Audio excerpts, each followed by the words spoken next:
Hello नमस्कार welcome everybody welcome to अवलोकन IAS. My name is Sudarshan Mishra. और हम अभी इस वाले वीडियो में हम देखेंगे कि आंसर को कैसे डिड्यूस करें ऑप्शन एलिमिनेशन टेक्निक का इस्तेमाल करते हुए। आपने कई सारी वीडियोस देखी होंगी यूट्यूब पे ऑप्शन एलिमिनेशन टेक्निक्स को के रिगार्डिंग। और कई सारे उसमें टेक्निक्स भी सीखे होंगे। और अभी आप लोग में से कई में ये भी सवाल आ रहा होगा कि इतना लेट क्यों ये वाले अवलोकन आईएएस वाले क्यों इतना लेट लेकर के आए हैं ऑप्शन एलिमिनेशन टेक्निक का। तो देखो हम ऑप्शन एलिमिनेशन टेक्निक को एकदम लास्ट पे इसलिए लेकर के आए हैं क्योंकि हमारा मेन फोकस होता है कि कैंडिडेट की कॉन्सेप्चुअल नॉलेज को ज्यादा स्ट्रॉन्ग करना और एलिमिनेशन टेक्निक को एज एन एडेड एडवांटेज के तौर पे इस्तेमाल करना। एलिमिनेशन टेक्निक कभी भी आपके नॉलेज का सब्स्टिट्यूट नहीं हो सकता, ठीक है। वो उसको ऐड कर सकता है पर उसका सब्स्टिट्यूट नहीं रहेगा, ठीक है। इसीलिए हम इस थ्योरी को लेकर के चलते हैं अपने साथ, इसीलिए हम एलिमिनेशन टेक्निक को लास्ट में लेकर के आए हैं। और आपने कई सारे एलिमिनेशन टेक्निक्स आपने देखा भी होगा यूट्यूब पे, ठीक है। तो वो सारे एलिमिनेशन टेक्निक्स तो उसमें से कुछ हम देंगे ही, वो सारे एलिमिनेशन टेक्निक्स। उसके अलावा भी एक आध दो टेक्निक्स ऐसे हैं जो आपने नहीं देखा होगा, बहुत कम वीडियोस में देखा होगा। अगर आपने एक्सटेंसिवली एलिमिनेशन टेक्निक्स को ही सर्च किया है तो हो सकता है एक आध दो आपको कोई ना कोई बताने वाला मिल गया हो उसमें, ठीक है। तो एक आध दो वीडियोस एक आध दो एलिमिनेशन टेक्निक्स ऐसी होंगी जो आपने कहीं नहीं सुना होगा, कहीं नहीं देखा होगा, ठीक है। और वो बहुत ही कॉमन सेंस पे बेस्ड होंगी जिससे आपके मेजोरिटी ऑफ द क्वेश्चन सही भी हो जाएंगे, ठीक है। इस वाले वीडियो में हम देखेंगे। और इस वाले वीडियो के शुरू करने से पहले मैं हमेशा ये फिर से ये चीज रिपीट करना चाह रहा हूँ कि ये जो वीडियो होगा ये आपके नॉलेज का सब्स्टिट्यूट नहीं होगा। अगर आपको क्वेश्चन आता है तो आप अपने नॉलेज के साथ जाना, कभी भी इन टेक्निक्स का इस्तेमाल मत करना। इन टेक्निक्स मतलब मेरा ही बताया हुआ टेक्निक्स नहीं, कोई भी जिसने भी आपको टेक्निक बताया है आप उनके भी इस्तेमाल मत करना अगर आपका नॉलेज उसको उसके अगेंस्ट में जा रहा हो, ठीक है। अगर आपके नॉलेज पे आपको डाउट हो रहा है उस समय, फिर वो टेक्निक्स का इस्तेमाल करो, ठीक है। अगर आपने पढ़ रखा है, आपको अच्छे से याद है, आपने बार बार उस फैक्ट्स को रिवाइज किया है, फिर आपको लेकिन आपका टेक्निक वहां पे आपका क्या कहते हैं वो चीज उस चीज के अगेंस्ट चीज वो चीज बता रहा है, तो आप टेक्निक को फिर मत लेकर के चलना फोकस में। आपका उस समय मेन फोकस आपके नॉलेज पे ही आपको पूरा भरोसा रख के नॉलेज के थ्रू चलना है, ठीक है। अब इस लेक्चर यहाँ से शुरू होता है हमारा, तो इसमें हम सबसे पहला चीज देखेंगे आगे। यहाँ से शुरू करते हैं हम कुछ पॉइंट्स जो सबसे पहला हमें जानना जरूरी है, ठीक है। सबसे पहला चीज हमें जरूरी है ये जानना कि सिर्फ नॉलेज, ओनली नॉलेज और रोट लर्निंग आपको हेल्प नहीं करेगी, ठीक है। आपको थोड़ा सा एलिमिनेशन की टेक्निक भी आनी चाहिए, ठीक है।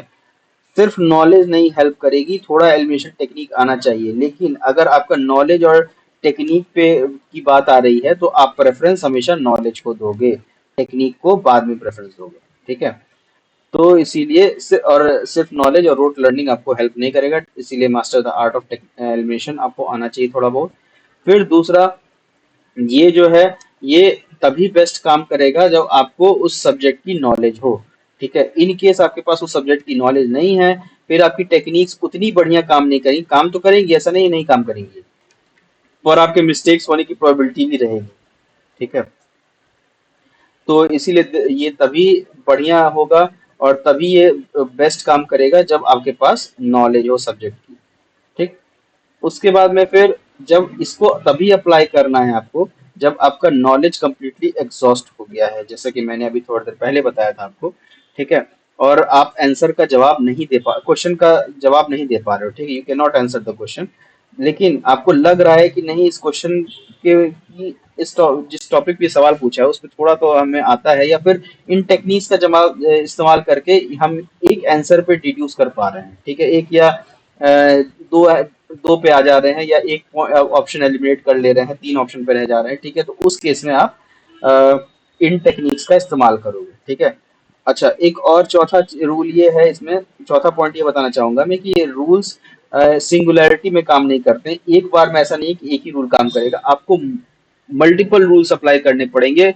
एक उसमें कोई सेट सटीक बैठेगा, कोई सटीक नहीं बैठेगा, हो सकता है किसी एक आंसर में आपके तीन चार रूल्स लग रहे हो, ठीक है, एक साथ। तो वो सिंगुलैरिटी में ये काम नहीं करेंगे, मल्टीपल अप्लाई करने पड़ेंगे एक ही बार में, ठीक है। तो ये आपका चौथा पॉइंट है, ठीक। फिर हम आते हैं नेक्स्ट पे। सबसे पहला rules for elimination rule one में आते हैं, ठीक है। और धीरे धीरे और भी पॉइंट्स अगर मुझे समझ में आएंगे वो मैं जब आपको लेक्चर दे रहा हूँ और ये वीडियो चलता रहेगा उस समय मैं उसको फिर बताऊंगा, ठीक है। सबसे पहला रूल्स फॉर एलिमिनेशन, ठीक है। सबसे पहला रूल ये है कि अगर आपके पास डाटा आ रहा है, फैक्ट्स फिगर्स आ रहा है, ठीक है, बहुत ज्यादा डाटा आ रहा है, तो वो चीज और वो स्टेटमेंट ऑटोमेटिकली रॉन्ग हो जाता है, ठीक है। जैसे इस वाले क्वेश्चन में देखते हैं हम।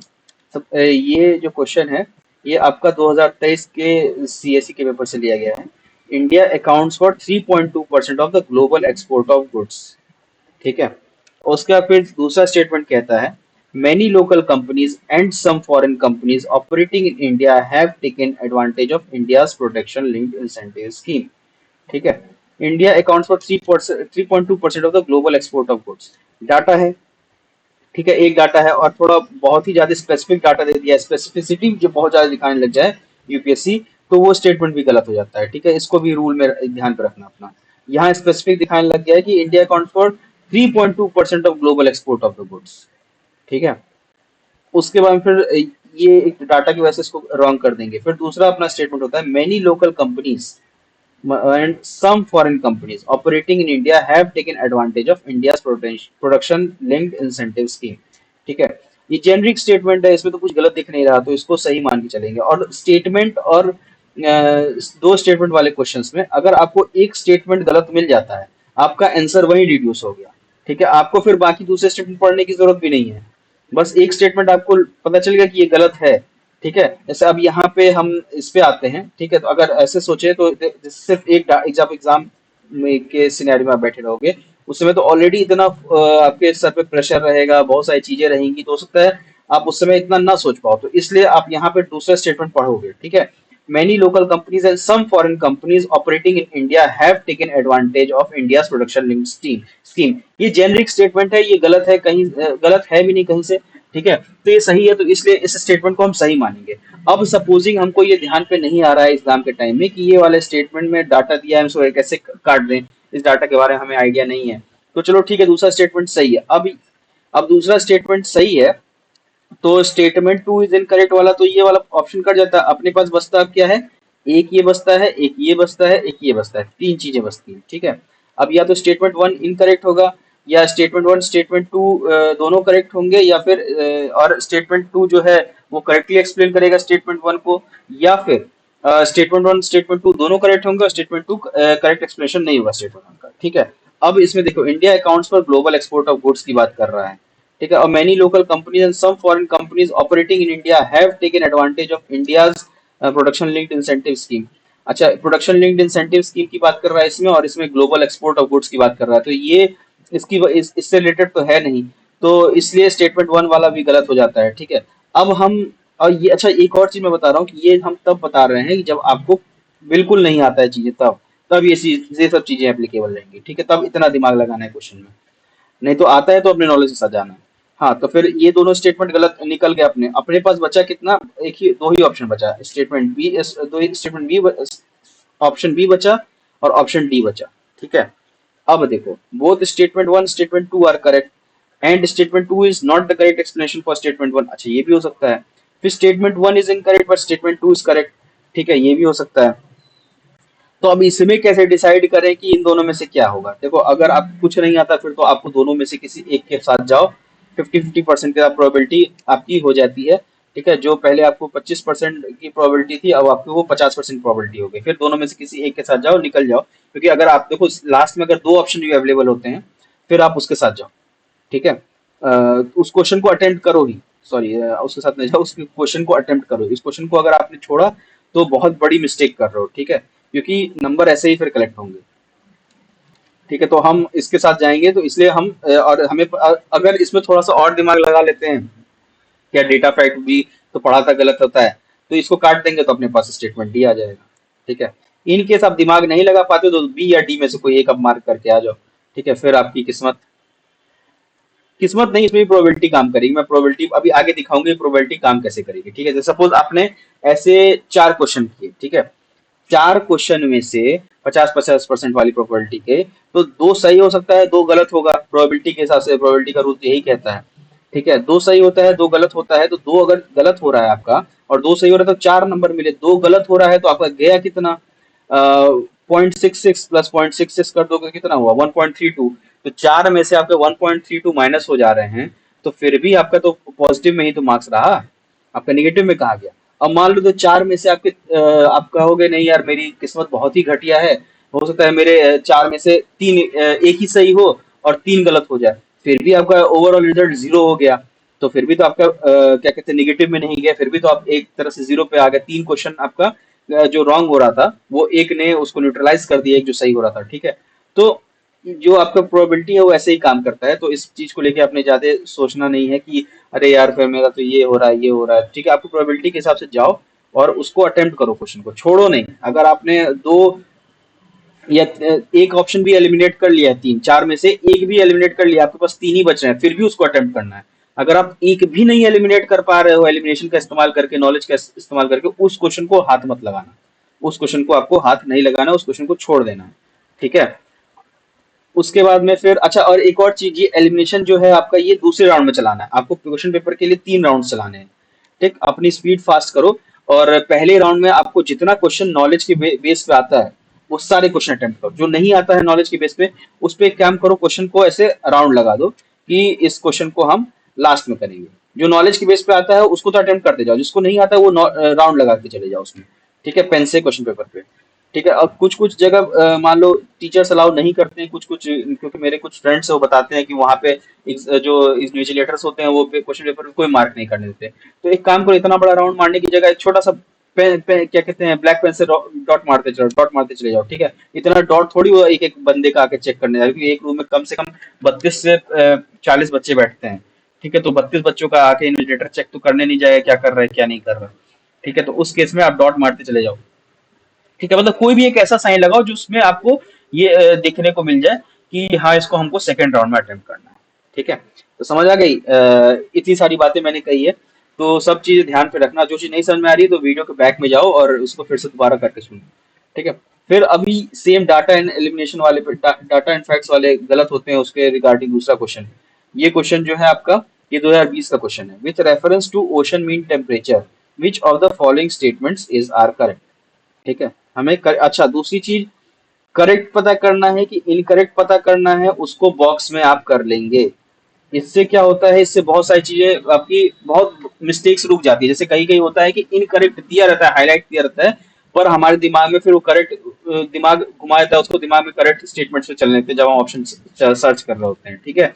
तो उस केस में हम गलत ऑप्शन सेलेक्ट कर लेते हैं, हमें इनकरेक्ट फाइंड करना होता है पर हम करेक्ट मार्क करके आते हैं, तो फिर हमारा क्वेश्चन गलत होता है, हमारे नंबर चले जाते हैं, तो इसलिए उससे बचने के लिए आपको करेक्ट आंसर इसमें से करेक्ट फाइंड करना है स्टेटमेंट में कि इनकरेक्ट फाइंड करना है, उसको हम क्या आप बॉक्स में कर लेंगे, ठीक है, ऐसे बॉक्स में कर लेंगे, ठीक है। जैसे यहाँ पे भी which of the following are correct, इसको भी बॉक्स में कर लेंगे, ठीक है, करेक्ट हमें फाइंड करना है तो ये बॉक्स में कर लेंगे, तो हमारा ये चीज क्लियर रहेगा कि हमें करेक्ट फाइंड करना है कि इनकरेक्ट फाइंड करना है, ठीक है। अब इसमें देखो कितने सारे डाटा दिए हैं। OMT is measured up to a depth of 26 degree isotherm with 129 metre in south western Indian ocean during January March. इतने सारे डेटा फैक्ट्स दे दिए हैं, तीन चार डेटा, दो एक डेटा से ऊपर देने लग जाए ना तो समझ लो कि घुमा रहा है यूपीएससी, आपको बेवकूफ बना रहा है, वो स्टेटमेंट काट के आ जाओ, ठीक है, सॉरी। तो ठीक है, तो ये स्टेटमेंट आपका यहाँ पे इसको ऐसे ही काट दो, ये स्टेटमेंट गलत। फिर अपने पास बचा क्या, स्टेटमेंट टू पे आते हैं। स्टेटमेंट टू क्या कहता है अपना कि ओएमटी, अरे यार, OMT collected during January March can be used in assessing whether the amount of rainfall in monsoon will be less or more than a certain long term mean, ठीक है। OMT जो जनवरी और मार्च में कलेक्ट होता है वो वेदर असेस करने के लिए इस्तेमाल किया जा सकता है, ठीक है। ये पता करने के लिए कि मॉनसून कम होगा कि ज्यादा होगा, ठीक है। ये आपको अगर नॉलेज है तो ये क्वेश्चन करोगे, अगर आपने ज्योग्राफी ठीक से पढ़ी है तो ओशन मीन टेम्परेचर काफी इम्पोर्टेंट टॉपिक है भी, ठीक है, तो आई होप आपने उसको पढ़ना था, ठीक, उसको पढ़ना था, और वो जो जिसने पढ़ा है वो इसको करेक्ट मार्क करके आएगा, जो नहीं पढ़ा है पहला स्टेटमेंट तो ऐसे ही रॉन्ग मार्क करके आएगा, पहला गया उसके लिए दूसरा गया, ठीक है, उसके लिए दो प्रोबेबिलिटी 50% होगी, दोनों में से कोई एक मार्क करके आएगा, और जिसने पढ़ा है उसको पता है कि बी ऑप्शन सही है, तो बी मार्क करके आएगा। ठीक है, तो उसका काम थोड़ा आसान हो गया। उसके बाद में फिर हम आते हैं रूल्स फॉर एलिमिनेशन, दूसरा रूल। दूसरा रूल क्या कहता है? दूसरा रूल कहता है कि जैसे जो कॉम्प्लेक्स सेंटेंसेस होते हैं, ठीक है, यानी कि जो ज्वाइंट होते हैं, एंड से ज्वाइन किया है, बट से ज्वाइन किया है, ठीक है, तो ऐसे स्टेटमेंट्स ज्यादातर इनके जो डेफिनेशंस होते हैं या इनके जो भी कंटेंट होते हैं वो आपस में इंटरचेंज होते हैं, तो ऐसे स्टेटमेंट्स गलत होते हैं। जैसे ये वाला 2020 का क्वेश्चन है, बैलिस्टिक मिसाइल वाला, ठीक है, 2020 या 22 का, सॉरी 22 का क्वेश्चन है। Ballistic missiles are jet propelled at subsonic speed throughout their flights while, देखो यहाँ वाइल से ज्वाइंट है ये। Cruise missiles are rocket powered only initial phase of flight, ये इंटरचेंज कर दिया है, तो ये स्टेटमेंट गलत। फिर दूसरे स्टेटमेंट पे आते हैं, अग्नि 5 is a medium range supersonic cruise missile while, यहाँ पे भी दो स्टेटमेंट को ज्वाइन कर लिया। ठीक है, BrahMos is a solid fuelled intercontinental ballistic missile, यहाँ पे भी इंटरचेंज कर दिया। ठीक है, तो ये भी गलत हो गया। तो अपने पास ऑप्शन बचा डी। समझ गए ना? इसमें अगर कॉम्प्लेक्स सेंटेंसेस दिए हैं तो यूजुअली वो गलत ही होंगे। कॉम्प्लेक्स सेंटेंस के क्या, जो एंड से ज्वाइन किए हैं, वाइल से ज्वाइन किए हैं, बट से ज्वाइन किया, मतलब दो स्टेटमेंट को ज्वाइन किया हुआ है, तो ठीक है। क्योंकि ये 95% ऑफ द टाइम उनके स्टेटमेंट्स या डेफिनेशन को इंटरचेंज कर दिया जाता है। फिर इस वाले क्वेश्चन में देखते हैं, with reference to India consider the following statement, government law firms and legal firms are recognised as advocates but, फिर देखो यहाँ बट से ज्वाइन किया है, but corporate lawyers and patent attorneys are excluded from recognition as advocates. ठीक है, but से join किया है, तो ये स्टेटमेंट काट दो। फिर देखो दूसरा, bar councils have the power to lay down the rules relating to legal education and recognition of law colleges. ठीक है, ये तो सही है, ये तो पता, ये थोड़ा जेन्युइन स्टेटमेंट भी है और जनरल स्टेटमेंट है, जेनरिक स्टेटमेंट है, तो सही है। ठीक है, तो इस केस में आंसर क्या हो गया आपका? बी। ठीक है,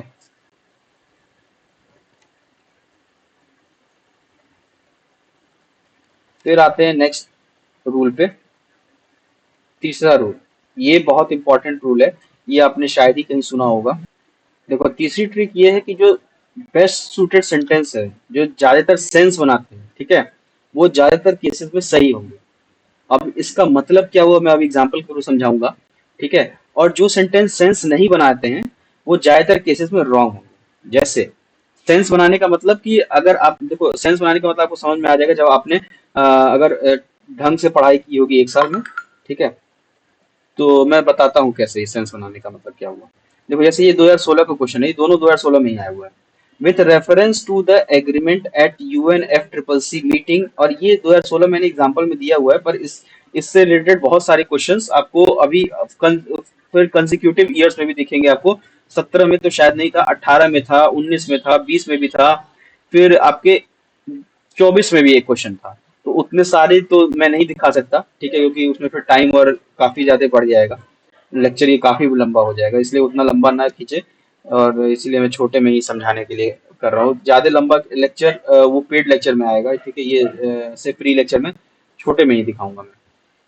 तो देखो जैसे ये है कि with reference to agreement at UNFCCC meeting in Paris in 2015, which of the following statements is are correct.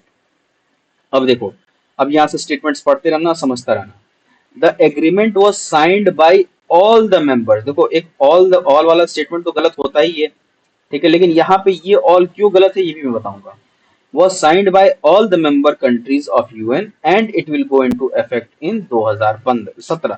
ठीक है, अब देखो कोई भी अगर इंटरनेशनल एग्रीमेंट होता है तो बहुत कम चांसेस है कि सारे कंट्रीज वो तैयार हो जाए उस एग्रीमेंट को लेकर के। ठीक है, कोई ना कोई तो कंट्री होगी जो विरोध करेगी। तो तो ये स्टेटमेंट सेंस नहीं बनाता कि भाई कोई तो होगी कंट्री जो विरोध करेगी, सारे कैसे एक साथ तैयार हो सकते हैं? ऐसा कभी हो सकता है कि कोई बात हो और सभी लोग एक साथ, अपने देश में सब लोग एक साथ नहीं किसी चीज पे, बात पे पूरा तैयार होते हैं, तो छोटी कोई छोटी सी बात है उस पर नहीं तैयार होते? फिर ये तो आपका UNFCCC का मीटिंग था ये। ठीक है, तो इसमें कैसे सारे लोग तैयार हो जाएंगे? तो ये सेंस ही नहीं बनाता स्टेटमेंट, सेंस नहीं बनाता, तो इसलिए कट जाएगा। ठीक है, ये पहला स्टेटमेंट कट गया अपना। फिर उसके बाद में फिर आते हैं नेक्स्ट स्टेटमेंट पे, the agreement aims to limit the, अच्छा हाँ, ये दूसरा रूल ये है, दूसरा नहीं तीसरा रूल, मतलब तीसरा चौथा रूल समझो कि ये जो एम्स वाला रूल, एम्स है जहाँ पे, जहाँ पे एम्स दिया है, जहाँ पे ऑब्जेक्टिव दिया है, ये सब चीजें दी हुई हैं, तो वो स्टेटमेंट नॉर्मली सही ही होगा। एम्स वाले और ऑब्जेक्टिव वाले, मैंडेट वाले, ये सब स्टेटमेंट्स बहुत रेयरली गलत होते हैं। ठीक है, तो इसको सही मान के चलेंगे अपन। और agreement aims to limit the greenhouse gas emissions so that the rise in average global temperature by end of this century does not exceed those 2 degree Celsius और even 1.5 degree Celsius above pre industrial level. और ये statement सही भी है अगर हमने Paris agreement ठीक से पढ़ा है तो। ठीक है, तो ये स्टेटमेंट सही है। फिर developed countries acknowledged their historical responsibility. अब स्टेटमेंट पढ़ सुनते रहना। In global warming and committed to donate 1,000 billion dollar a year from 2020 to help developing countries to cope with climate change. इतने दयावान कब से हो गए डेवलप कंट्रीज की 1,000 डॉलर, बिलियन डॉलर, 1,000 डॉलर नहीं, 1,000 बिलियन डॉलर वो सभी डेवलपिंग कंट्रीज को बांटते फिरेंगे 2020 से। तो ये तो सेंस ही नहीं बनाता ये स्टेटमेंट। तो ये जब स्टेटमेंट ही नहीं सेंस बना रहा है तो इसको हम काट देंगे। अपने पास बचा क्या, सिर्फ दूसरा। अच्छा, अब इस वाले में भी आते हैं, इस वाले क्वेश्चन 2016 के दूसरा क्वेश्चन देखते हैं। What is our importance या importances of United Nation Convention to combat desertification? अब देखो, it aims to promote, देखो एम्स वाला तो मैंने बोल दिया सही था, तो एम्स वाले पे सही मान के चलेंगे। ठीक है, एम्स वाला सही हो गया अपना। फिर दूसरा, it has special particular focus on South Asia and North Africa regions and its secretarial facilitates the allocation of major portion of financial resources to these regions। देखो बहुत सारी इंफॉर्मेशन दे रहा है ये। ठीक है, एक्सेसिव इंफॉर्मेशन दे रहा है, एक्सेसिव कॉम्प्लेक्स सेंटेंस है, इसलिए इसको काट देंगे। और देखो ये सेंस, अभी सेंस के टर्म्स पे भी अभी समझाता हूँ इसको।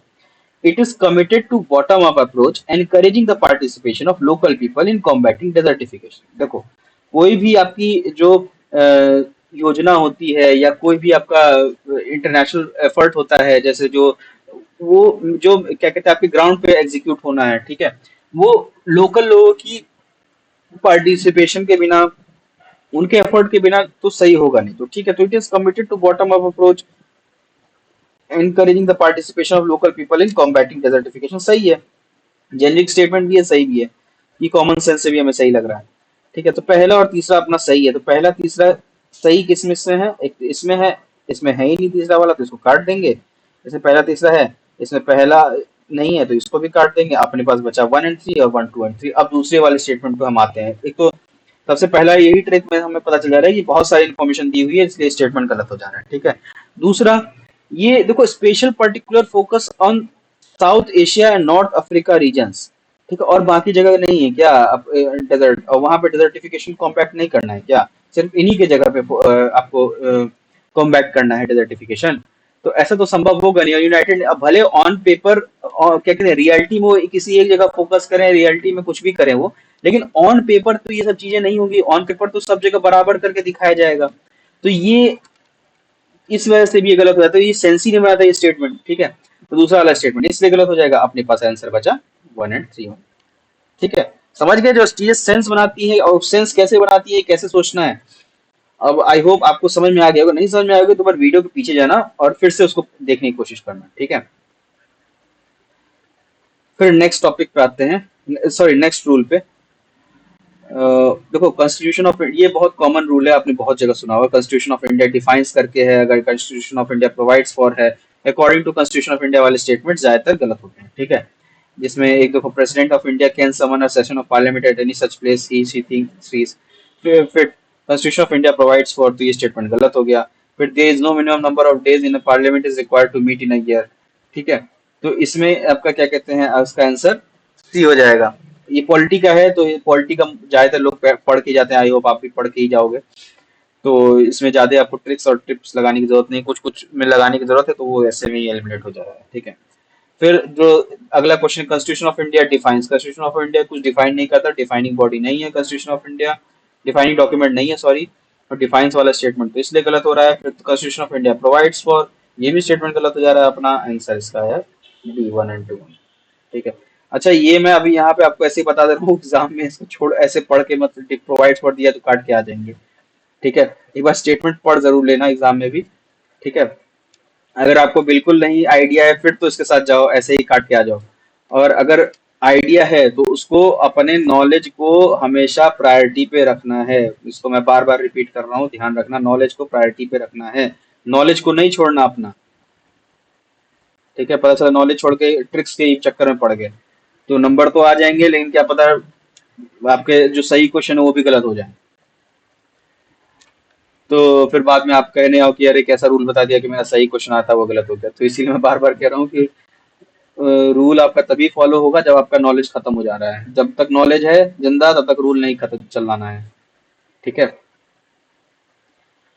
फिर आता है नेक्स्ट क्वेश्चन कि यूपीएससी की फेवरेट थीम्स हमें पता रहनी चाहिए। फेवरेट थीम्स कैसे पता चलेंगी? जब हम प्रीवियस ईयर क्वेश्चंस देखेंगे। ठीक है, जब अगर आपने I hope previous year question देखा होगा अभी तक, तो आपको पता चल गया होगा कुछ कुछ सेक्टर्स ऐसे हैं जिस पे यूपीएससी बार बार सवाल पूछता है, तो वो उसकी फेवरेट थीम है। ठीक है। जैसे एंशियंट हिस्ट्री में यूपीएससी की फेवरेट थीम अशोक है। ठीक है। अशोक उनकी बहुत, रिलीजन में अगर देखें तो बुद्धिज्म जैनिज्म उनकी फेवरेट है। फिर रूलर्स में देखें तो एंशियंट में अशोक हैं। फिर आपके मेडिवल में कृष्णदेव राय हैं। ठीक है, और बाकी रूलर्स भी विजयनगर के भी हैं, लेकिन उन सब रूलर्स में भी कृष्णदेव राय ज्यादा फेमस है। ठीक है। फिर किंगडम्स में देखें तो चोलाज उनके फेवरेट है और विजयनगर फेवरेट है। ठीक है। प्लेसेस में देखें तो उनके पोर्ट्स फेवरेट हैं। ठीक है। ऑब्जेक्ट्स में देखें तो उनके सबसे ज्यादा फेवरेट कॉइन्स हैं। फिर पॉटरी आता है। ठीक है, तो ये सब चीजें उनकी फेवरेट है। तो उस फेवरेट थीम से रिलेटेड क्वेश्चन देखो, ये 2020 का क्वेश्चन है। Who among the following rulers advised his subject, advise his subject through his inscription? Whosoever praises his religious sect or blames other sects out of excessive devotion to his own sect, with the view of glorifying his own sect, he rather injures his own sect very severely. ठीक है। अब इसमें देखो option में अशोक है, समुद्रगुप्त है, हर्षवर्धन है, कृष्णदेव राय है। जिसको पता होगा कि अशोक और कृष्णदेव राय में कंफ्यूज होगा, ये दो ऑप्शन तो एलिमिनेट कर देगा कि भाई थीम तो अशोक और कृष्णदेव राय की बात है।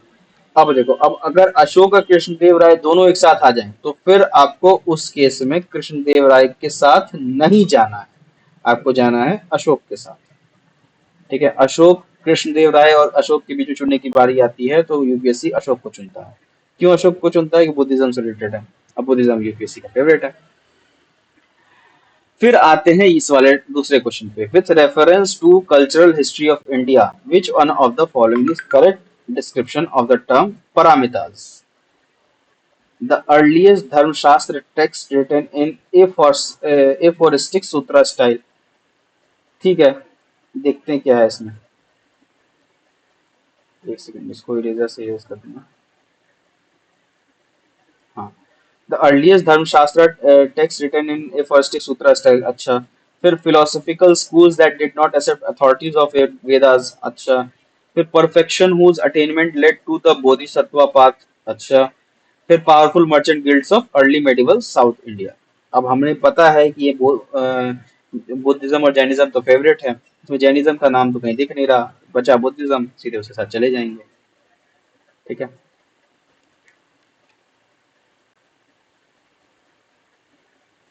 फिर अगले रूल पे आते हैं। अगला रूल क्या कहता है कि देखो, साइंस एंड टेक में कैन बी वाले स्टेटमेंट या कोई भी स्टेटमेंट जो किसी तरह की पॉसिबिलिटी दिखा रहे हैं तो वो यूजुअली करेक्ट होते हैं। ठीक है। अच्छा, इसके लिए एक क्वेश्चन आपको ध्यान रखना है कि ये एप्लीकेबल है less known things, less known technologies वगैरह के लिए। ठीक है। और जो चीज एक्सपेक्ट करती है यूपीएससी की आपको उस चीज के बारे में पता हो, जैसे ब्लॉकचेन हो गया उसके बारे में पता रहना चाहिए। इंटरनेट ऑफ थिंग्स हो गया उसके बारे में थोड़ा बहुत पता रहना चाहिए। बेसिक चीजें आपको इंटरनेट ऑफ थिंग्स के बारे में पता रहना चाहिए कि, ठीक है। फिर आपका आपका ये आपका एक और है, आपका ब्लॉकचेन हो गया, एक इंटरनेट ऑफ थिंग्स हो गया। फिर एआई के क्या क्या है, क्योंकि वो न्यूज में काफी ज्यादा रहता है, तो थोड़ा बहुत आपको एआई के बारे में पता रहना चाहिए। ठीक है, जीपीटी क्या होता है, और जैसे चैट जीपीटी बहुत न्यूज में है तो जीपीटी के बारे में एक्सपेक्ट एक्सपेक्ट करता है यूपीएससी कि आपको जीपीटी के बारे में पता रहना चाहिए, जीपीटी क्या होता है। ठीक है। और उसके फिर एआई के मशीन लर्निंग की का इस्तेमाल कहाँ होता है, आर्टिफिशियल इंटेलिजेंस का इस्तेमाल कहाँ होता है, ये सब चीजें यूपीएससी एक्सपेक्ट करता है आपको पता रहे। थोड़ा बहुत इसके बारे में बेसिक पता रहे, बहुत डिटेल में नहीं। आपसे ये एक्सपेक्ट नहीं करता कि आप मशीन लर्निंग का एल्गोरिथम लिख दो या फिर कोई एआई के लिए आप जो आप उसमें टेक्निक्स लगती हैं वो सब आपको याद रहे, वो सब नहीं एक्सपेक्ट करता। लेकिन हाँ, बेसिक नॉलेज आपको एआई की रहनी चाहिए कि हाँ एआई है क्या, आर्टिफिशियल इंटेलिजेंस है क्या, कृत्रिम सोच या कृत्रिम कुछ ऐसे करके है उसका हिंदी फॉर्म। तो सॉरी, हिंदी मुझे हिंदी उतने अच्छे से आती है तो माफ करना। ठीक है, तो ये सब बेसिक चीजें याद होती है या पता रहनी चाहिए, तो इस सब में आपका ये नहीं लगेगा। ठीक है, बाकी कैन बी वाले में स्टेटमेंट या फिर कोई पॉसिबिलिटी डिनोट करता है तो यूजुअली करेक्ट होता है। जैसे genetic changes can be introduce in cells that produce eggs और sperms of a prospective plant. ठीक है, फिर आपका ये है person genome can be edited, human induced pluripotent cells can be injected. ठीक है, तो ये कैन भी है तो इस पे रिसर्च भी चलता रहता है, तो ये सही है। ठीक है, तो अपने अपन चलेंगे डी के साथ। फिर consider the following activities: spraying pesticides on a crop field, inspecting the craters of active volcanoes, collecting breath samples from a sprouting whale of DNA for DNA analysis. अभी at present level of technology, which of the above activities can be successfully carried out by drones? तो drones का इस्तेमाल, इन तीनों का इस्तेमाल, तीनों ये आपका नॉर्मल एनालिसिस है। एग्जाम में जब आप बैठोगे तो भी ये सोच सकते हो कि हाँ भाई, ड्रोन से तो ये सब चीजों का काम कर ही सकते हैं, पेस्टिसाइड करते ही हैं, स्प्रे किया ही जा सकता है, और क्रेटर्स भी एक्टिव वोल्केनोस की जाके देखा ही जा सकता है। ठीक है, उसमें इतना ज्यादा दिमाग नहीं लगाना है आपको कि भाई एक्टिव वोल्केनो है, मान लो जल गया तो फिर कैसे करेंगे, तो ये सब दिमाग नहीं लगाना है। बस इतना लगाना है कि हाँ कर सकते हैं कि नहीं कर सकते हैं। जल जाएगा चाहे बुझ जाएगा चाहे जो हो जाएगा उसके साथ, उससे हमको नहीं लेना देना है। कर सकते हैं कि नहीं, बस इतना जानना है। हाँ, तो कर सकते हैं चीजों पे, तो इसके साथ भी ऑप्शन डी के साथ ही जाएंगे। साइंस एंड टेक में नॉर्मली कुछ क्वेश्चंस में, अब तो नहीं, पहले तो होता था, ज्यादातर क्वेश्चंस में सारे ऑप्शन सेलेक्ट होते थे, लेकिन अब तो यूपीएससी थोड़ा बुद्धिमान देख गया है कि बच्चे ये सब बुद्धिमानी लगा रहे हैं, तो उसने थोड़ा सा चेंज करना शुरू कर दिया है। ठीक है, तो उस केस में आपको थोड़ा एनालिटिकल होना पड़ेगा। फिर अगला रूल क्या कहता है कि वर्ड्स लाइक जैसे कंसिस्टेंटली इंक्रीज्ड, डिक्रीज स्टेडिली, या इंक्रीज स्टेडिली, या कंसिस्टेंटली डिक्रीज, या जो ट्रेंड बेस्ड क्वेश्चन होते हैं जिसमें extreme words like largest, smallest, can not, all, drastically, entire, etcetera, ये सब ज्यादातर गलत होते हैं। ठीक है, अब जैसे इस क्वेश्चन में देखते हैं हम, the value of Indo Sri Lanka trade has consistently increased in last decade. अच्छा, 10 साल में, अगर आप कॉमन सेंस से भी सोचो, 10 साल में लगातार इंक्रीज हुआ है, ऐसा संभव है कि कोई तो ऐसा साल रहा होगा जिसमें कम हुआ होगा? अगर मान लो किसी भी साल में अगर कम हुआ होगा हल्का सा, मतलब मान लो 0.0001% भी कम हुआ होगा, फिर तो ये स्टेटमेंट गलत हो जाएगा। तो ऐसा तो संभव होगा नहीं। ठीक है, तो इसीलिए कंसिस्टेंटली इंक्रीज तो लगातार होने को, किसी न किसी साल थोड़ा तो कम हुआ ही होगा, तो उसको इसलिए इस स्टेटमेंट को हम काट देंगे। और दूसरा कंसिस्टेंटली वाला स्टेटमेंट दिया, वर्ड भी दिया हुआ है, तो इसको भी देख करके हम काट सकते हैं। कॉमन सेंस से ऐसे समझेंगे कि भाई हो सकता है साल किसी साल में कम हो जाए, ऐसा थोड़ी हमेशा बढ़ता ही रहेगा। ट्रेड है भाई, कभी किसी का पॉजिटिव आ सकता है, कभी किसी का कम हो सकता है ट्रेड। ठीक है, फिर textile and textile articles constitutes an important item of trade between India and Bangladesh. ठीक है, फिर दूसरा है, in last 5 years Nepal has been the largest trading partner of India in South Asia. देखो, लार्ज एक तो लार्जेस्ट वर्ड है, तो इसी से आपको समझ जाना है कि भाई ये गलत है। लेकिन नेपाल का छोटा सा देश है, अगर कॉमन सेंसिस को देखोगे तो नेपाल का छोटा सा देश है, वो लार्जेस्ट ट्रेडिंग पार्टनर कैसे हो सकता है इंडिया का? ठीक है, तो इस वजह से भी ये स्टेटमेंट आपका सिर्फ बी ओनली इज करेक्ट। ये पहला और तीसरा रॉन्ग हो जाता है। लार्जेस्ट कंसिस्टेंटली से देखोगे तो इसलिए गलत हो जाएगा, कॉमन सेंस से ऐसे समझना। फिर consider the following statement, in the case of all cereals pulses. All cereals है, ठीक है, एक तो ऑल स्टेटमेंट है, ऑल है, इसको राउंड मार्क कर लेते हैं। Pulses and oil seeds, the procurement at minimum support price is unlimited in any state. Unlimited कैसे हो सकता है भाई? ठीक है, ये स्टेटमेंट इसलिए गलत हो जाता है। फिर in case of cereals and pulses the MSP is fixed in any state union territory at level to which market price will never rise. ऐसा कैसे हो सकता है? मार्केट प्राइस तो राइज ही नहीं करेगा, और थोड़ा नेगेटिविटी भी देखिए स्टेटमेंट, तो इसलिए इसको ये भी ये स्टेटमेंट गलत हो जा रहा है। तो दोनों स्टेटमेंट अपने गलत हैं, ऑप्शन जाएगा डी, नेदर वन और टू। ठीक है, फिर आते हैं नेक्स्ट रूल पे, what are the advantages of fertigation. ठीक है, देखो इसका एक तरीका ये है कि देखो, controlling the alkalinity of irrigation water is possible. What are the advantages पूछा है ना, तो एडवांटेजेस अगर पूछा है तो यानी एडवांटेजेस ही बताना है, निगेटिव जो डिसएडवांटेज है उसको ध्यान पे नहीं देना है। ठीक है, तो इस केस में हम क्या इस्तेमाल करेंगे? हिंदी ट्रांसलेशन का इस्तेमाल करेंगे। ठीक है, कुछ हिंदी ट्रांसलेशन का भी इस्तेमाल करेंगे, कुछ अपने कॉमन सेंस का भी इस्तेमाल करेंगे। अब हिंदी ट्रांसलेशन कॉमन सेंस के कैसे देखेंगे, देखो इस्तेमाल देखो। Controlling the alkalinity of irrigation water is possible.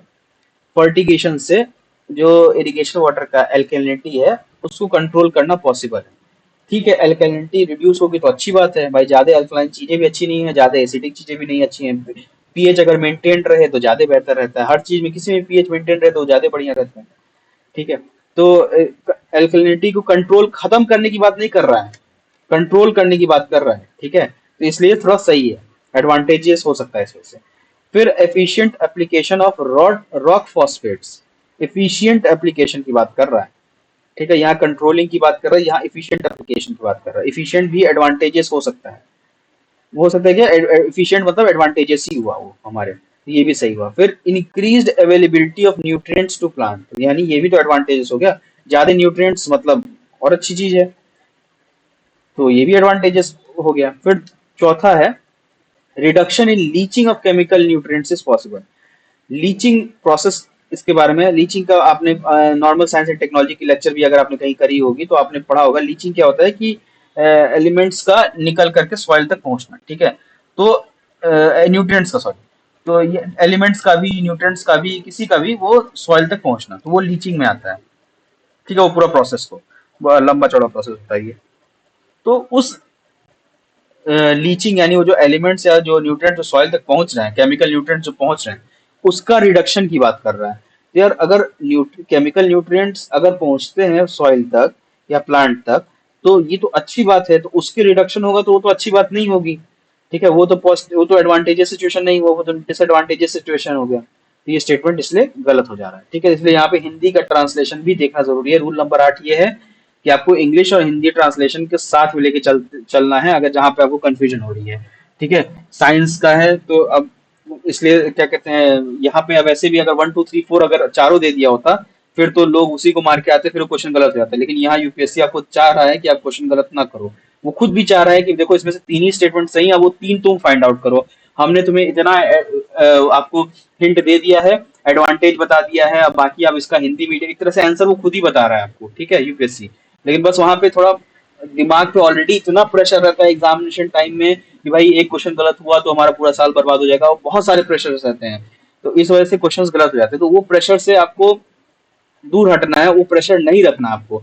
अब मैं देखो ये भी है कि भाई आप सोच रहे हो कि अरे सर बोलना बहुत आसान है और एक्चुअल में उसको करना बहुत डिफिकल्ट है, तो ये बात सही है, प्रेशर इतना आसानी से नहीं हटता है, प्रेशर रहता है एग्जामिनेशन पॉइंट ऑफ व्यू में, पॉइंट ऑफ टाइम में, लेकिन उस प्रेशर को अपने ऊपर हावी नहीं होने देना है। ठीक है, जब आप क्वेश्चन करने जाओ तो बहुत ही ठंडे दिमाग से जाओ।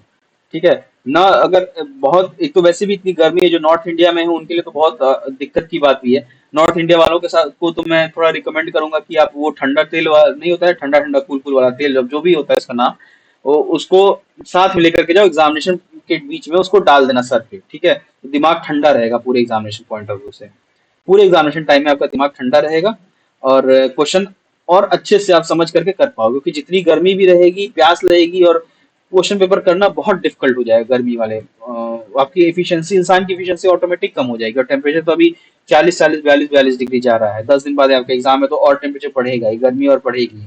मानसून जून में आता है, उससे पहले तो आने से रहा मानसून, और उतने भी वो नहीं है कि उस दिन भगवान बारिश करवा दें। तो ऐसा व्यवस्था करके जाना कि जिससे आपका दिमाग ठंडा रहे।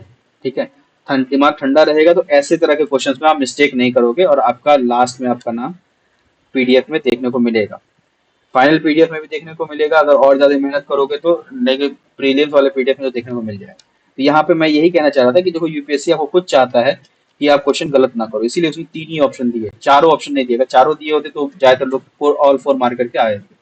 ठीक है, तो चौथा ऑप्शन गलत है, चौथा ऑप्शन गलत है, तो ये तीनों स्टेटमेंट्स गलत हो जा रहे हैं, बचाइए 1 2 3, तो इसी के साथ जाएंगे। ये रूल नंबर 8 हो गया। अब रूल नंबर 9 पे आते हैं।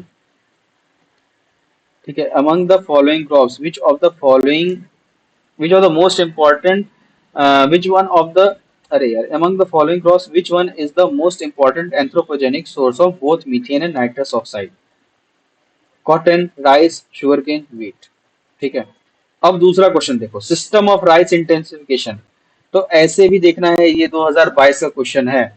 यूपीएससी क्या करता है, कभी कभी आप जब क्वेश्चन कोई बना रहा होता है, नॉर्मल इंसान भी जब क्वेश्चन बना रहा होता है, तो जैसे सपोज उसको दो क्वेश्चन अच्छे दिख गए, तो पहला क्वेश्चन जब बना रहा होता है उसमें ऑप्शन डाल दिया, फिर नीचे वाले क्वेश्चन में उसी के रिगार्डिंग क्वेश्चन पूछ देते हैं, सिस्टम ऑफ राइस। इसका आंसर राइस था, ठीक है। और दूसरा, क्योंकि इसमें अगर आपने क्वेश्चन ध्यान से उस समय पढ़ा होगा, 21वां क्वेश्चन ये है, 22वां क्वेश्चन ये है, आगे पीछे ही कुछ ऐसा भी नहीं है कि 21वां यहाँ पूछा है और ये क्वेश्चन आपका 42वें नंबर पे या 66वें नंबर पूछा है, ऐसा भी नहीं, एक साथ ही ये क्वेश्चन पूछा है।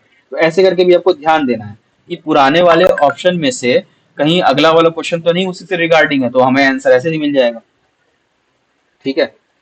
तो आपका एक आंसर मिल गया आपको ऐसे ही।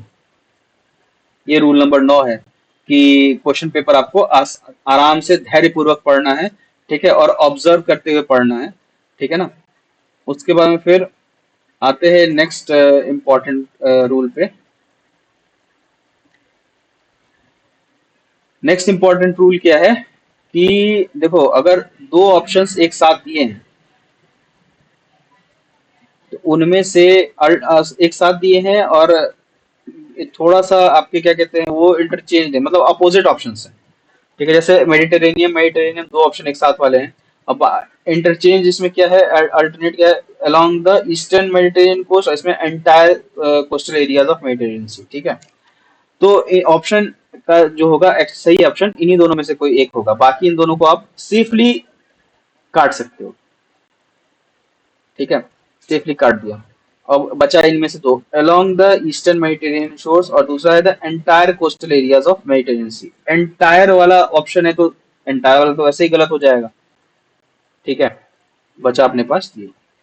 अच्छा, इन रूल्स को बताने के बाद जो है कुछ और रूल्स है उसको मैं बता दूंगा, लेकिन उससे पहले मैं ये एक और चीज आपको बताना चाहता हूँ कि ये जितने भी रूल्स मैं बता रहा हूँ या जितने भी रूल्स आपने पढ़े हैं, संभावना है कि पेपर में जब जाओ तो एक भी ना लगे आपका, ठीक है। डायरेक्ट आपको कोई रूल ना दिख रहा हो, आपको लगेगा ही नहीं कि अरे यार अब तो इसमें कोई रूल भी नहीं लग रहा, जैसे 2023 पेपर में हुआ था, बहुत लोगों को लगा था कि कोई रूल ही नहीं लगेगा, लेकिन जब से मैंने पहला क्वेश्चन स्टार्ट किया रूल वाले से ही, और बहुत सारे क्वेश्चन है जिसमें रूल लगते थे उसमें 2023 वाले में, ठीक है। और उसमें डायरेक्ट रूल नहीं लग रहे हैं, आपको एक साथ 10-12 रूल्स एक साथ लगा के उसमें देखने हैं, दिमाग ठंडा रखना है। अगर आपको लगे पेपर में कि हमें मेरा कोई रूल नहीं निकल करके आ रहा है, अरे यार मैं क्या करूं, अब तो कोई नंबर ही नहीं लग रहा है, मैं फेल हो जाऊंगा, ये हो जाऊंगा, तो दिमाग अपना किसी भी कीमत पे कूल लूज नहीं करना है, दिमाग ठंडा रखना है, ठीक है। रूल लगेगा, कैसे नहीं लगेगा, रूल को लगना ही होगा। बस ये है कि आपको लगाने का तरीका उस समय आना चाहिए, ठीक है। और इतना प्रेशर रहता है, दिमाग उतना नहीं सोच पाता उस समय, तो आपको अगर उस प्रेशर को सबसाइड करके हटा करके कुछ देर के लिए बस एग्जामिनेशन पे फोकस करना है, ठीक है। आप जो पेपर दे रहे हो उसी पे फोकस करो, ठीक। और इधर उधर की चीजों पे मत सोचो उस समय, बस ये सोचो कि रूल को कहाँ कहाँ कैसे कैसे लगा सकते हैं। पहले तो नॉलेज पे सब फोकस, अपने नॉलेज पे विश्वास रखना कि जो आपने पढ़ा है वो सही पढ़ा है, और जो नॉलेज के बेसिस पे जब आप फर्स्ट रीडिंग से पेपर सॉल्व कर ले जाओगे, 20-25 सवाल 30 सवाल जो भी कर पाओ, 35 सवाल तक कर ले जाओ तो ठीक है, ठीक है। उसके बाद में फिर जब सेकेंड रीडिंग पे आओ तब फिर रूल्स का इस्तेमाल करना शुरू करना, और एक साथ सारे तीर चलाना, ठीक है। ऐसा नहीं कि एक साथ एक ही तीर चलाऊंगा मैं, ठीक, एक साथ सारे तीर चलाना, तो कोई ना कोई रूल बैठेगा ही, और क्वेश्चन में आपका चीजें मिलेंगी ही, आंसर मिले ही जाएगा, ठीक है। और एक बार जब आपको आंसर मिलना शुरू हो जाएगा, आपका कॉन्फिडेंस लेवल बनना शुरू हो जाएगा, तो उसके बाद फिर आपको पेपर भी थोड़ा ईज आउट हो जाओगे, आपका प्रेशर भी थोड़ा ईज आउट हो जाएगा, ठीक है। और बाकी अपना जो फिजिकल चीजें हैं, जैसे दिमाग ठंडा रखने के लिए मैंने बता दिया, पानी एकदम ठंडा बॉटल रखना, साथ में ग्लूकोज की बॉटल साथ में रखना, ठीक है। बार बार बॉडी को ग्लूकोज देते रहना, क्योंकि दिमाग के लिए जो फूड होता है ना ग्लूकोज होता है, जितना आप दिमाग को ग्लूकोज भराओगे उतना ज्यादा दिमाग बढ़िया से काम करेगा, ठीक है। तो उसको ग्लूकोज देते रहना टाइम टू टाइम, ठीक। और ठंडा ठंडा लेकर के जाना पानी, बर्फ वगैरह डाल करके, ठीक। और जो मान लो कोई बहुत दूर रीजन से आ रहा है, तो आस जहाँ पे आपका सेंटर होगा वहाँ आसपास कहीं ना कहीं दुकानें होंगी, बर्फ वगैरह उनसे ले लेना, ठीक है। वो पानी की बोतल में डाल करके, ठंडा पानी उनसे ले लेना उस समय, और वो पानी लेकर के जाना, और एग्जाम देना, ठीक है। तो दिमाग जितना ठंडा रहेगा उतना बढ़िया से कर पाओगे।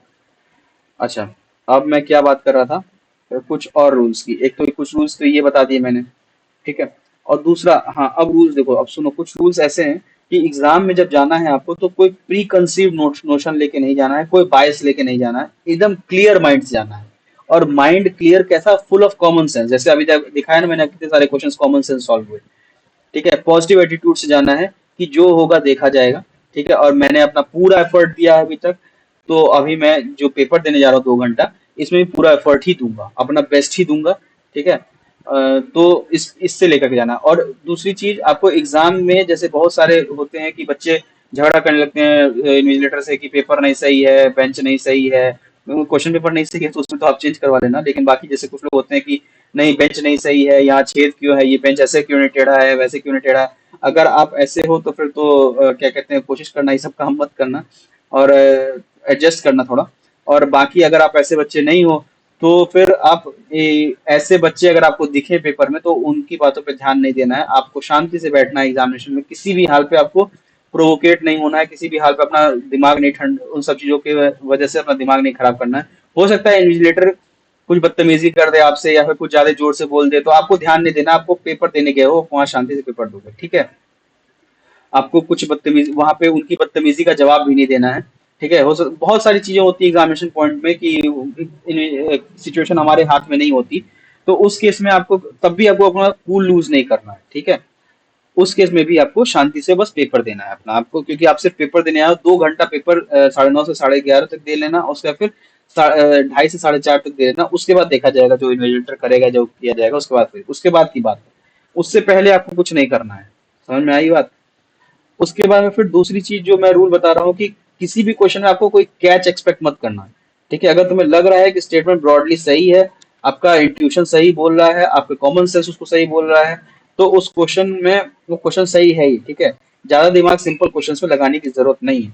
हमें 200 में से 200 नहीं चाहिए क्लियर, कट ऑफ क्लियर करने के लिए। उसके लिए 100 प्लस का टारगेट अच्छा है। अगर आईएफओएस के लिए भी आप एम कर रहे हो, तो 110 प्लस का टारगेट अच्छा है उसके लिए, ठीक है।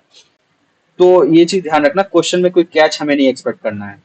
जैसा क्वेश्चन में स्टेटमेंट है, हमारे रूल्स लग रहे हैं, ठीक है, तो उसी हिसाब से लगाएंगे। और तीसरी चीज, अनप्रेडिक्टेबिलिटी रहेगी क्वेश्चन पेपर में। तो चीजें हो सकती है जब आप जाओगे पेपर देने के लिए, तो आप एकदम शॉक्ड हो जाओ, जितना पढ़ के गया उस हिसाब से क्वेश्चन पेपर नहीं आया, क्वेश्चन पेपर अलग अलग ही लेवल का आ गया है, अजीब ही आ गया है, तो उसमें आपका दिमाग भी खराब हो सकता है। तो उस समय भी आपको अपना कूल लूज नहीं करना है, आपको फुल फोकस के साथ पेपर देना है, ठीक है। जैसे कुछ वर्ड्स हैं पेपर क्वेश्चन में, जैसे नो आ गया, कैन नॉट आ गया, ये ज्यादातर टाइम गलत ही होते हैं, तो इसके बारे में ज्यादा सोचना नहीं है आपको, अनटिल आप अपने नॉलेज से कॉन्फिडेंस ना हो कि हाँ ये चीज स्टेटमेंट गलत क्या कहते हैं, सही है। तो नहीं, तो अगर कॉन्फिडेंट नहीं है अपने नॉलेज के साथ, तो आंख मूंद करके जाना कि हाँ statement like no, can not, ये ज्यादातर टाइम में गलत ही होंगे, ठीक है। फिर कुछ वर्ड जैसे मैंडेटरी हैं, फोर्स पॉइंट्स वगैरह हैं, ठीक है। स्पेशली इंटरनेशनल कन्वेंशन के रिगार्ड, जैसे मैंने वो यूएनएफसीसीसी का दिखाया था आपको, ठीक है। वो सब इंटरनेशनल कन्वेंशन या कोई भी कन्वेंशन या कोई भी रूल के रिगार्डिंग है, अगर फोर्स्ड में है तो वो गलत होगा, क्योंकि डेमोक्रेसी में कुछ भी फोर्स से नहीं होता, ठीक है, सबकी सर्वसम्मति से होता है। तो ये चीज ध्यान रखना। फिर एक और कुछ और बताना चाहूँ, कुछ और पॉइंट्स ऐसे कि कोई भी अनडिप्लोमेटिक वर्ड है जो किसी और कंट्री के स्टेचर को लोअर कर रही है, कोई भी कंट्री हो, पाकिस्तान के बारे में तो नहीं पूछेगा आपको, उसका स्टेचर तो लो ही है, लेकिन और भी कोई कंट्री, जैसे चाइना के बारे में काफी ज्यादा इंडिया के अंदर थोड़ा फैला रहता है एनिमोसिटी टाइप का, क्योंकि वो करते भी वैसे हैं चाइनीज। लेकिन क्वेश्चन पेपर में यूपीएससी आपको उस हिसाब से नहीं देगा, तो इस बात को लेकर अगर क्वेश्चन पेपर में आपके यूपीएससी आ रहा है, दे रहा है कि चाइना ऐसा है, फलाना है, ढिमकाना है, तो आपको उस स्टेटमेंट को गलत ही मार्क करके आना है, ठीक है, भले आपको कितना भी अंदर सही लगे, क्योंकि डिप्लोमेटिकली ऐसा स्टेटमेंट सही हो ही नहीं सकता, यूपीएससी कभी उस स्टेटमेंट को सही मानेगा ही नहीं, ठीक है। भले एक्चुअल में एक्चुअलिटी वो हो, लेकिन यूपीएससी उस स्टेटमेंट को फिर भी गलत करके देगा अपने ऑफिशियल आंसर की में। तो इसीलिए कोई भी शब्द, कोई भी स्टेटमेंट जो अनडिप्लोमेटिक हो, जो किसी और कंट्री का स्टेचर को लोअर कर रहा हो, ठीक है, या किसी इंटरनेशनल ऑर्गेनाइजेशन की वैल्यू को कम कर रहा है, जैसे यूएन के बारे में काफी ज्यादा जब इसराइल और इसका हमास की बात हुई थी, तो और रशिया यूक्रेन वॉर में भी यूएन को काफी गालियां पड़ी थी, तो उस तरह का स्टेटमेंट मान लो आपके उस क्वेश्चन पेपर में आया कि यूएन शुड बी एलिमिनेटेड या कुछ ऐसा कर, कुछ भी ऐसा स्टेटमेंट आए, तो उस स्टेटमेंट को आप गलत ही मान के चलोगे, ठीक है, क्योंकि इंटरनेशनल इंस्टीट्यूशंस का भी जो स्टेचर है वो यूपीएससी गिराता नहीं है, ठीक है। तो इसके बारे में ज्यादा सोचना नहीं है, उस स्टेटमेंट को ऐसे गलत मार के आ जाना। फिर हिंदी वाला पोर्शन, जैसा कि मैंने कहा, हिंदी वाला पोर्शन भी आपको पढ़ने की जरूरत है जब भी डाउट में हो, ठीक है। अगर अंग्रेजी इंग्लिश के सेंटेंस आपको टफ लग रहे हैं समझने के लिए, तो हिंदी वाले पोर्शन पे जाओ। फिर नॉर्थ ईस्ट वाले रिगार्डिंग क्वेश्चंस आ रहे हैं, तो नॉर्थ ईस्ट के बहुत सारे स्टेट मेंशन है, तो अरुणाचल, अगर अरुणाचल प्रदेश आपको दिख रहा है उसमें, तो अरुणाचल प्रदेश के साथ आंख मूंद के जाओ, ठीक है। अनटिल आप श्योर ना हो कि नहीं वो अरुणाचल प्रदेश नहीं हुआ। अगर आप बिल्कुल श्योर नहीं हो तो अरुणाचल प्रदेश के साथ जाओ, अगर श्योर हो कि अरुणाचल प्रदेश नहीं होगा तो फिर आप अपने नॉलेज के साथ जाओ। ठीक है। डिपार्टमेंट मिनिस्ट्री से रिलेटेड जो क्वेश्चन होते हैं वो 99% टाइम गलत होते हैं, ये भी ध्यान रखना। जो अगर डिपार्टमेंट मिनिस्ट्री किसी स्टेटमेंट मेंशन्ड है, डिपार्टमेंट है या फिर स्टेटमेंट मिनिस्ट्री स्टेटमेंट मेंशन्ड है, सॉरी डिपार्टमेंट किसी स्टेटमेंट मेंशन्ड है या मिनिस्ट्री किसी स्टेटमेंट मेंशन्ड है, तो वो स्टेटमेंट 99% टाइम गलत होगा। इसीलिए इस केस में कंफ्यूजन ये रहे कि ये स्कीम किस स्टेटमेंट किस मिनिस्ट्री ने चलाई। आपको बाकी जो स्टेटमेंट सही लगने पर तीसरे स्टेटमेंट में कंफ्यूज हो जा रहे हो कि यार यार ये स्कीम तो किसी मिनिस्ट्री कौन सी स्टेटमेंट कौन सी मिनिस्ट्री चलाई ये ध्यान पे ही नहीं आ रहा। तो अगर तो यही मान के चलना 99% टाइम में वो मिनिस्ट्री गलत दी हुई है, तो उस स्टेटमेंट को आप ऐसे ही काट देना। ठीक है। साइंस एंड टेक्नोलॉजी वाले क्वेश्चन में भी अगर दो सिमिलर ऑप्शंस दिख रहे हैं तो आंसर उन्हीं में से कोई एक होगा। वो एलिमिनेशन फिर इस्तेमाल कर लेना, जैसे मैंने वो लीवांट वाला सेक्शन का एग्जांपल दिखाया था। ठीक है। फिर शॉर्ट फॉर्म वाले क्वेश्चंस में ऑप्शन से मैच करना, जैसे 2022 में एक क्वेश्चन आया था क्यूबिट से रिगार्डिंग। मैं वो क्वेश्चन दिखाता हूँ आपको। जैसे ये वाला क्वेश्चन है, ठीक है, which one of the following in is in context with the is the context in which term qubit is mentioned. ठीक है। तो इस तरह के क्वेश्चन में आपको ऑप्शन से मैच करना पड़ेगा। ठीक है। जैसे क्यूबिट है cloud services, quantum computing, visual light communication technology, wireless communication technologies. ठीक है। अब इसमें आपको क्यूबिट है तो देखो क्यूबिट क्वांटम, ठीक है, मैच कर रहा है क्यू क्यू। ठीक है। तो इस हिसाब से ऐसे ऐसे करके आप चलोगे। ठीक है ना। फिर ऐसे 2017 में एक एम स्ट्राइप्स पे क्वेश्चन आया था। ठीक है। तो वो एम स्ट्राइप्स वाले क्वेश्चन में टाइगर जिसका आंसर था। ठीक है। स्ट्राइप्स वैसे भी थोड़ा इसमें कॉमन सेंस लगाएंगे तो स्ट्राइप्स तो इसमें टाइगर ही था। ठीक है। तो मेंटेनेंस ऑफ टाइगर रिजर्व से इसका आंसर था। अभी मुझे क्वेश्चन एग्जैक्टली याद नहीं आ रहा तो मैं अभी दिखा देता हूँ। ठीक है। तो अच्छा, इसके बाद में फिर एक और रूल है कि कभी कभी आपको जो है वर्ड्स को तोड़ना पड़ेगा और कॉमन सेंस इस्तेमाल करना पड़ेगा सही आंसर तक पहुंचने के लिए। तो वो भी ध्यान रखना कि वर्ड्स तोड़ करके कॉमन सेंस का इस्तेमाल करके उस सही ऑप्शन तक पहुंचोगे। ठीक है। तो ये सब आपके रूल्स हैं। ठीक है। इतने रूल्स पर्याप्त होने चाहिए आई होप। और आप काफी ज्यादा रूल्स आपने इधर उधर से भी पढ़े होंगे। ठीक। तो इसके अलावा अगर आपको कोई भी डाउट है, कोई भी क्वेश्चन है, कुछ भी पूछना है तो हम आपके साथ 9 बजे सुबह तक 25 मई 2025 तक अवेलेबल है। ठीक है। उसके बाद नहीं अवेलेबल नहीं हो तो उसके बाद पेपर शुरू हो जाएगा आपका 9:30 बजे से। अच्छा, एक और चीज ध्यान रखना, आपकी एंट्री 9 बजे बंद हो जाएगी। लास्ट ईयर क्या हुआ था, बहुत से बच्चों ने ये चीज पढ़ा नहीं था और वो पहुंचे ही थे एग्जाम सेंटर पे 9 बजे, 9:05 पे। तो अपने दिमाग में रखना कि 8:30 बजे आपकी एंट्री बंद हो जानी है। आपको किसी भी कीमत पे 8:30 या 8:45 तक एग्जामिनेशन सेंटर तक पहुंच जाना। अगर नहीं पहुंचे तो फिर माथा पीटोगे। अगर आपका लास्ट अटेम्प्ट रहेगा तो फिर तो खैर ये एक्सपेक्ट किया था कि आप टाइमली पहुंचोगे, लेकिन अगर फर्स्ट अटेम्प्टर हो या सेकंड अटेम्प्टर हो तो फिर आपको पूरा साल वेस्ट हो जाएगा, मेहनत वेस्ट चली जाएगी। ठीक है। तो इसीलिए ये चीज अपने ध्यान पे रखना कि आपको 9 बजे सुबह से पहले पहुंच जाना है। 8:45 या 8:30 का अपने दिमाग में बना के रखो कि you have to enter by 8:30 और 8:45, उससे डिले मत करना। क्योंकि 9 बजे वो गेट बंद ही कर देंगे, फिर आप माथा पीटते रह जाओगे, सर फोड़ दो, चाहे जो करना है वो कर लो, वो एंट्री नहीं देंगे आपको एग्जामिनेशन हॉल में। ठीक है। क्योंकि ये यूपीएससी का स्ट्रिक्ट ऑर्डर रहता है, उनको ऑर्डर फॉलो करना रहता है, इसलिए वो 9 बजे के बाद एंट्री नहीं देंगे। फिर आप यूपीएससी को कोस नहीं सकते क्योंकि गलती आपकी होगी, क्योंकि यूपीएससी ने क्लियरली ये चीज मेंशन किया होगा अपने एडमिट कार्ड में। ठीक है ना। तो समझ आ गई बात, आपको 9 बजे एंट्री कर लेनी है, 9 बजे से पहले एंट्री कर लेनी है। और दिमाग में रखना 8:30, 8:45 तक 10 मिनट वहीं जाके बैठ जाना यार, थोड़ा इधर उधर घूम लेना, वहां पे सेंटर भी देख लेना, कब तक पढ़ोगे, और दिमाग को भी शांति मिलेगी उससे। ठीक है। और बस इतना ही कहना था आपको। और भी कोई भी डाउट हो, एंजाइटी फील हो रही है, कुछ भी हो रहा हो, तो you can always get in touch. ठीक है। व्हाट्सएप पे आप टच में आ सकते हो, या इंस्टाग्राम पे भी टच में आ सकते हो, या यहाँ नीचे कमेंट करके भी हम टच में आ सकते हो। ठीक है। जैसे भी आपको सही लगे। ठीक है। अगर कोई डाउट हो, कुछ भी हो, तो आप पूछने के लिए यू आर ऑलवेज वेलकम। तो हम इस लेक्चर को यहाँ खत्म करते हैं। ठीक है। और कुछ समझ में आएगा तो हम कोई और लेक्चर ले लेंगे, या फिर आपको कुछ चाहिए किसी चीज पे और लेक्चर तो वो हमें बता देना, हम उस पर लेक्चर ले लेंगे। इस लेक्चर को यहीं एंड करते हैं। All the best for your exams. I hope जितने लोग ये वीडियो देख रहे हों सबका सिलेक्शन हो जाए। ठीक है। मेरी यही आशा है और मेरा यही आपके लिए वो है, प्रार्थना है। तो मिलते हैं फिर। होपफुली आपका प्रीलिम्स के पीडीएफ में जब आपका नाम आ जाएगा, उसके बाद फिर मिलते हैं मेंस में। ठीक है, तब तक के लिए धन्यवाद। जय हिंद।